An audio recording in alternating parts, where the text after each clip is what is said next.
Здравствуйте! Сегодня у нас 7-й урок, и мы с вами сегодня изучим, как составлять вопросительные предложения. Для этого давайте для начала проспрягаем глагол «работать» «эшләргә». Итак, я работаю. Мин эшләйем. Я работаю. Мин эшләйем. Ты работаешь. Һин эшләйһең. Ты работаешь. Һин эшләйһең. Он работает. Ул эшләй. Она работает. Ул эшләй. Мы работаем. Беҙ эшләйбеҙ. Мы работаем. Беҙ эшләйбеҙ. Вы работаете. Һеҙ эшләйһегеҙ. Вы работаете. Һеҙ эшләйһегеҙ. Они работают. Улар эшләйҙәр. Либо улар эшләй. И вот вопросительное предложение формируется достаточно легко в башкирском языке. К глаголу прибавляется окончание либо «м», либо «м», в зависимости от самого глагола и тех гласных букв, которые в нем есть. В данном случае звуки мягкие, соответственно, будет прибавляться окончание «м». «Мин эшләйем м» пишется это слитно.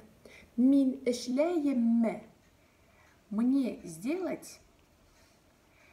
Һин эшләйһеңме? Ты делаешь.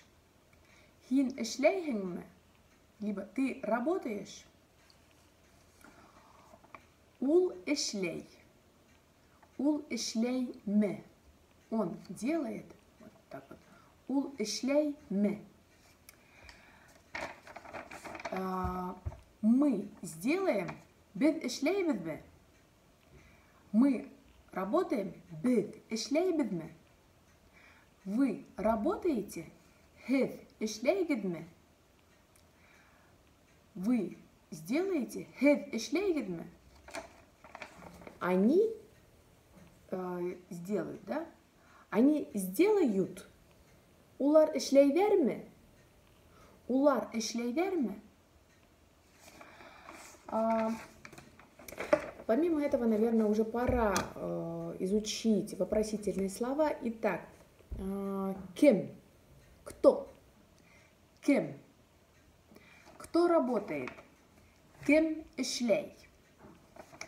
Кайда? Где? Кайда?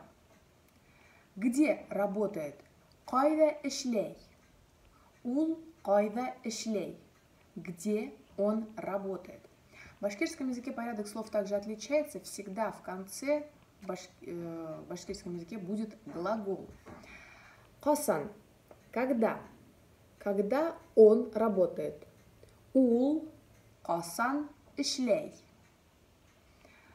Соответственно, когда мы используем вопросительные слова, окончания «м» не будет. Почему? Почему он работает? Ул ниңә эшләй? Ул ниңә эшләй? Нисек? Как? Как он работает? Ул нисек эшләй? Ул нисек эшләй? Много ли он работает? Күпме? Много. Нися сколько? Здесь уже по смыслу вы начнете чувствовать язык и поймете, когда использовать то или иное слово. По смыслу они приблизительно одинаковые. Ул күпме эшләй. Он много работает. Нися используется чаще, когда речь идет, например, о стоимости товара. Нися хум рублей. Сколько рублей? Нися хум. Спасибо, до свидания.